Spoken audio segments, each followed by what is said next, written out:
Hello, my name is Tobias. I wrote this book. It's called Skip the News, in Swedish only for now. Many people think skipping the news is a provocative approach, but when I get the chance to explain myself, I usually get support for most of my arguments, at least. Our brains are wired just as our tribal ancestors' brains, focusing on threats and conflicts. Our ancestors faced a lot of threats, and those who took these threats seriously survived.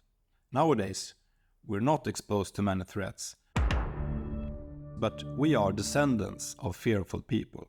Therefore, we too are afraid, constantly searching in our surrounding for potential threats.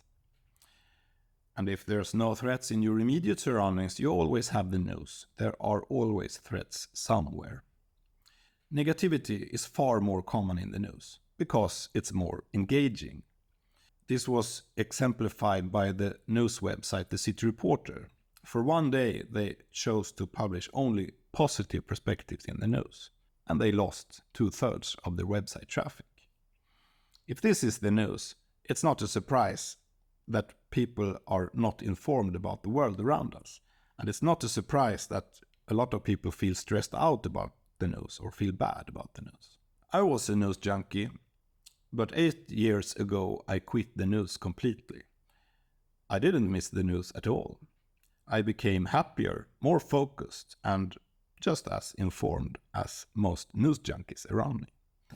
A couple of days ago, I attended a seminar by the Gapminder Foundation about a fact-based perspective of the world.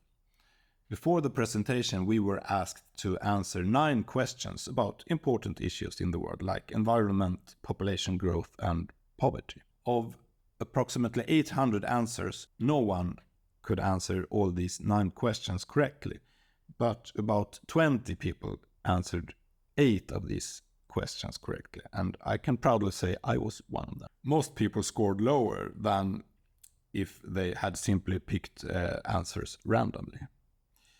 Many people think they need to read the news to stay updated and informed about the world, but maybe it's the opposite.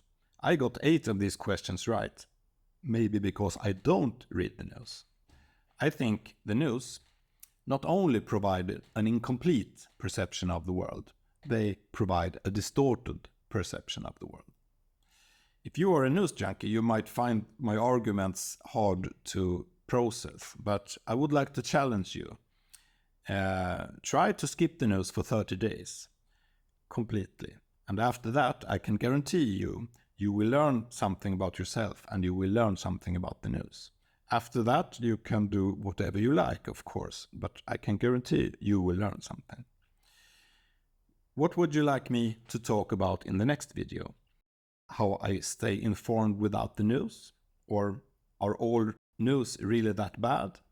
Or isn't it irresponsible to skip the news completely? Or something else? Just ask me and I will do my best to answer your questions. Thank you for listening, and don't forget, the news reality and the real reality is not necessarily the same thing. Have a nice day.